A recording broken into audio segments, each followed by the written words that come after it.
जादुई घोड़ा। एक गांव में गोलू नाम का एक तांगे वाला रहता था। वो तांगा चलाकर अपने परिवार का पेट भरता था। उसके तांगे में चलने वाली घोड़ी बड़ी ही मजबूत कद काठी की थी। उस घोड़ी का एक बच्चा भी था।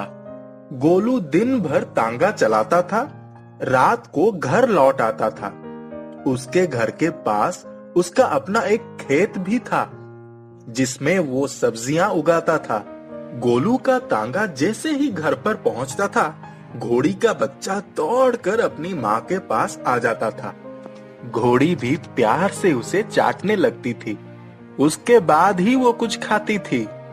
जब से घोड़ी ने उस बच्चे को जन्म दिया था, तब से गोलू के घर में अच्छी खासी बरकत हो रही थी। वो तांगे से सवारी ढोकर और सब्जी बेचकर दोहरी कमाई कर रहा था। उसके घर में सारी सुख सुविधा की वस्तुएं उपलब्ध थी। एक दिन गोलू की पत्नी उसके पास आई और बोली, मंटू के पापा, हमें इस घोड़ी की बच्चे को बेच देना चाहिए। ये घर बैठे बिठाए इतना चारा और चना खा जाता है। ये भला हमारा किस काम का?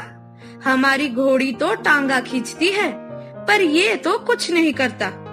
दो दो जानवर रखकर क्या फायदा? फिर गोलू ने कहा, मैं मानता हूँ कि ये चारा और चना खाएगा, लेकिन एक दिन ये बहुत बड़ा घोड़ा बन जाएगा, फिर हमारे बड़े काम आएगा। फिर गोलू की पत्नी ने कहा, अभी तो हमारी घोड़ी टांगा खींच रही है और बाकी बाद में देखा जाएगा। गोलू ने अपनी पत्नी की जिद के कारण अपनी घोड़े की प्यारे बच्चे को पड़ोस के ही फूलचंद के यहाँ बेच दिया। घोड़ी की आंखों से आंसू छलक पड़े थे। वो जोर से हिनहिनाई। गोलू ने बड़े ही भारी मन से बच्चे की लगाम को पड़ोसी के हाथ में थमा दिया। जिस दिन से घोड़ी का बच्चा गोलू के घर से गया, उसके साथ साथ सारी बरकत भी चली गई। गोलू की सब्जी की खेती चौपट हो गई। वो स्वयं बीमार रहने लगा। आमदनी बहुत कम हो गई। गोलू के सर पर कर्ज चढ़ता चला गया। एक दिन गोलू की घोड़ी बीमार हो गई। गोलू ने उसका इलाज करवाया, लेकिन कुछ फायदा नहीं हुआ।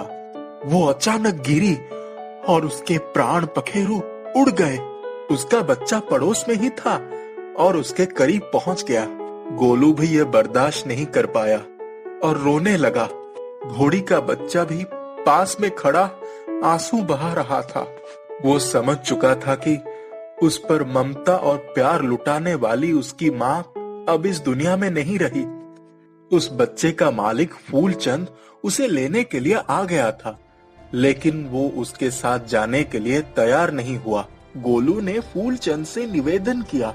गोलू ने कहा, फूलचंद भैया, आपसे विनती है कि मेरा ये घोड़ा मुझे लौटा दो। जो भी वाजिब दाम होगा मैं दे दूंगा। गोलू के बहुत समझाने पर फूलचंद मान गया और उसने घोड़े के बच्चे की लगाम गोलू के हाथ में दे दी। घोड़े का बच्चा गोलू के घर के चारों तरफ दौड़ने लगा। वो सब्जी के खेत में दौड़ कर गया और वहां से एक बड़ा सा कद्दू अपने मुंह में पकड़कर ले आया। वो बार बार गोलू के कपड़े खींचकर उसे कद्दू के पास ला रहा था। गोलू ने कद्दू को अपने हाथ में उठाया तो वो बहुत भारी लगा। उसे बड़ा आश्चर्य हुआ। उसने अपनी धर्म पत्नी से कहकर घर के अंदर ले जाकर उसे कटवाया तो कद्दू के अंदर से सोना, हीरा, मोती निकलने लगा। ये देखकर दोनों पति पत्नी खुशी से झूमने लगे। घोड़े के बच्चे का ये जादुई चमत्कार देखकर वो दंग रह गए थे। उसके आते ही बरकत उनके घर में जबरदस्त दस्तक दे चुकी थी। गोलू ने अपने सारे कर्ज चुकता कर दिए। उसका घर फिर से सजने लगा। उसने एक छोटा सा व्यापार कर लिया। व्यापार में बहुत अच्छी बरकत होने लगी। माँ लक्ष्मी की कृपा बरसने लगी। गोलू ने कहा, मैं अब तांगा नहीं चलाऊंगा। अपने प्यारे घोड़े को मैं बड़े प्यार से रखूंगा। ये तांगे के लिए नहीं बना है, ये हमारी घर की आन बान और शान है। इतना कहकर उसने घोड़े के बच्चे की गर्दन पर अपना हाथ रखा और उसे प्यार करने लगा। घोड़े का प्यारा बच्चा भी खुशी से हिनहिनाने लगा। उनके जीवन में खुशियां ही खुशियां आ गई। पोखरे की चुड़ैल।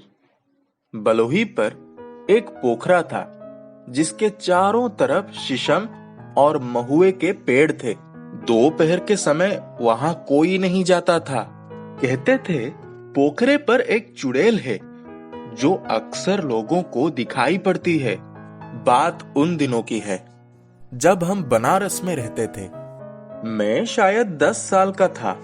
मेरी बड़ी बहन 12 साल की थी। हमारा गांव सरैया जौनपुर जिले में था। हमारा परिवार बहुत बड़ा था। ताऊजी, चाचा सब लोग अलग अलग शहरों में नौकरी करते थे।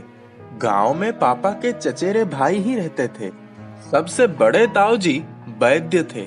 उनको पूरे गांव वाले डॉक्टर साहब बुलाते थे। हर साल ही कोई ना कोई शादी पड़ती तो हम भाई बहन बहुत खुश हो जाते थे, क्योंकि ऐसे मौकों पर सबसे अधिक मस्ती बच्चे ही करते हैं। सारे भाई बहन, चाचा, ताऊ, बुआ सबके बच्चे मिलकर खूब उधम मचाते थे। एक बार डॉक्टर बाबू की बेटी की शादी थी। शादी हो गई, अधिकांश लोग चले गए। हमारा परिवार और एक दो चाचा बुआ का परिवार ही बचा था। गर्मी का समय था। सब लोग दोपहर में सोते थे, पर हम बच्चों की आंखों में कहाँ नींद होती थी। हम तो इसी इंतजार में रहते थे कि सब लोग सो जाएं और हम बाहर निकले। पर समस्या होती थी कि बाहर निकले कैसे।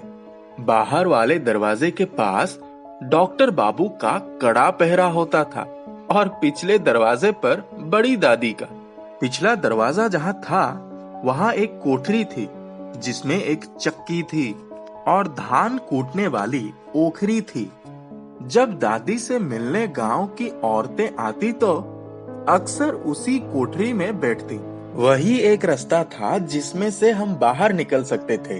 वो रास्ता एक कोलिया में खोलता था। मैं, बुआ की बेटी प्रतिमा, दीदी, चाचा की बेटी बेबी, मेरी मामा की बेटी साधना और एक हमारे ताऊ जी का बेटा मुन्ना, हम सब एक ही कमरे में बैठे थे। उस दिन मुन्ना ने कहा, चलो आज हम लोग बलमा की पाही पर चलकर आम खाएंगे। उसका नाम बलमा की पाही क्यों था कभी समझ में नहीं आया। हम सब मौके की तलाश में बारी बारी से झांक आते कि कौन सा रास्ता निकलने लायक है। कई बार तो इंतजार करते करते ही सब लोग उठ जाते। एक दिन पिछले दरवाजे पर मुन्ना देखकर आया और सबको इशारा किया कि रास्ता साफ है। वहाँ कोई नहीं था। हम सब चुपके से निकल गए। मुन्ना मुझसे 1 साल बड़ा था, लेकिन अपने आप को नेता समझता था, क्योंकि वही एक था जिसको गांव के बारे में पूरी जानकारी थी। बाकी हम सब तो शहरी बच्चे थे, किसी को ज्यादा पता नहीं था। कोलिया से निकलकर मुन्ना की ही अगुवाई से सब उसके पीछे भागे। एक ही सांस में हम बलुही पर पहुंच गए।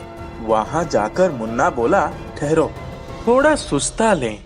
तुम लोग बलुही के पास जो पोखरा है ना, उसके पास जब जाना तो हनुमान चालीसा जोर जोर से बोलना, क्योंकि सब लोग कहते हैं कि वहाँ एक चुड़ैल है जो बच्चों को पकड़ लेती है।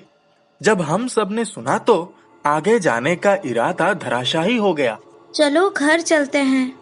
लेकिन मुन्ना बोला, अरे मैं तो बहुत बार आया हूँ, कुछ नहीं होगा, चलो बस पोखरे के पास से भागते हुए निकलेंगे और हनुमान चालीसा बोलते हुए जाएंगे। सब किसी तरह तैयार हुए। उन दिनों लगभग सभी बच्चों को हनुमान चालीसा याद ही रहती थी। हम सब ने एक दूसरे का हाथ पकड़ा और हनुमान चालीसा बोलते हुए पोखरे के दूसरे छोर पर पहुंच गए। सब ठीक था। थोड़ी देर लगा सामान्य होने में। फिर हमारी टोली बलमा की पाही की तरफ निकल पड़ी। हम वहां गए, खूब आम तोड़े, छोटे छोटे आम्रपाली के पेड़ में चढ़े, आम खाए, आते समय जो वहाँ की देखभाल करने वाली अम्मा थी, उन्होंने हमें खूब सारे आम दे दिए।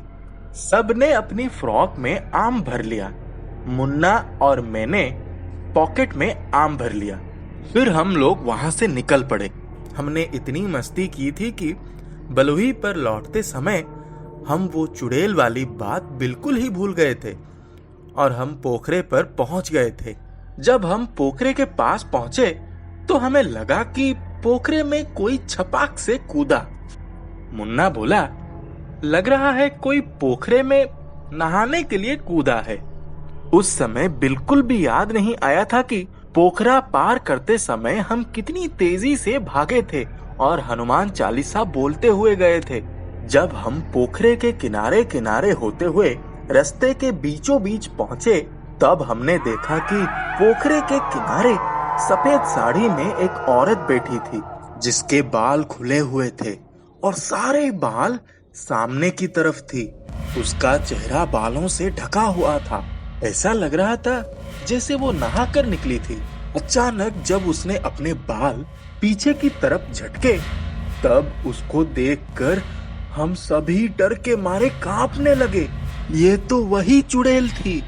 उसकी लाल लाल आंखें, डरावनी शक्ल और बड़े बड़े दांत देखकर तो हमारी सोचने समझने की शक्ति खत्म हो गई। उस दोपहरी के ऐसे निर्जन स्थान पर कोई दूसरा दिखाई भी नहीं पड़ रहा था। सबके फ्रॉक में इतने सारे आम बंधे थे, जिसके वजह से दौड़ने में मुश्किल हो रही थी।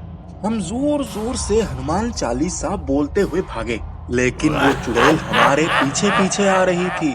वो बोलती जा रही थी, रुक जाओ, मैं आज तुम लोगों को नहीं छोड़ूंगी।